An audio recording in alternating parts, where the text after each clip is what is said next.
योजनेमध्ये सगळ्या अटी शर्ती काढून टाकल्या आहेत. काही काळजी करायचं कारण नाही. माध्यमांना देखील सांगू इच्छितो की आपणही लक्षात घ्या, कुठल्याही अटी शर्ती आता याच्यामध्ये नाहीत.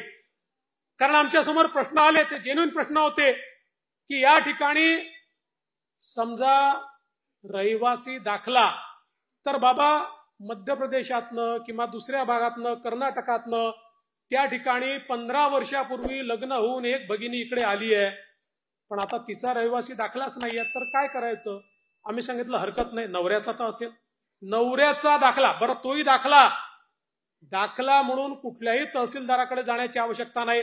15 वर्षापूर्वीचं मतदार यादीतलं नाव चालेल, 15 वर्षापूर्वीचं रेशन कार्ड चालेल, 15 वर्षापूर्वीचं घराचं डॉक्युमेंट असेल ते चालेल.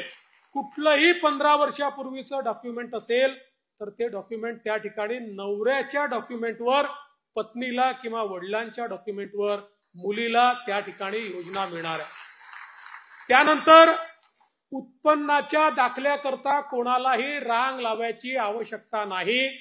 कारण ज्यांच्याकडे पिवळे आणि केशरी रेशन कार्ड आहे अशा सगळ्यांना त्या ठिकाणी ही योजना लागू करण्यात आलेली आहे. त्यामुळे ते कार्डच त्यांचा उत्पन्नाचा दाखला समजला जाईल. मग कोणीतरी सांगितलं कुटुंबाची व्याख्या काय? रेशन कार्ड ही कुटुंबाची व्याख्या आहे. त्यामुळे नव्याने आता हे कुटुंब काय आहे, त्याचा दाखला घ्यायचा आहे का? असा कुठलाही दाखला घेण्याची आवश्यकता नाहीये.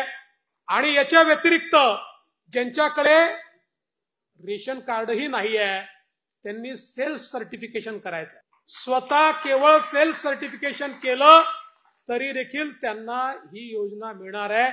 ही योजना आमच्या बहिणींना बाहेर ठेवण्याकरता नाही आहे, ही आमच्या बहिणींना आत घेण्याकरता योजना तयार करण्यात आलेली आहे.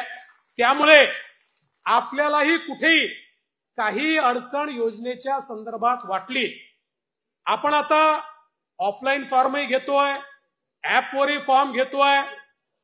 ऍपवरचे फॉर्म हे आपल्याला सोपे पडतात, ऑफलाईन जे येतात ते पुन्हा ऑनलाईन करावे लागतात. पण जी पद्धत असेल त्या पद्धतीने आपण घेतोय.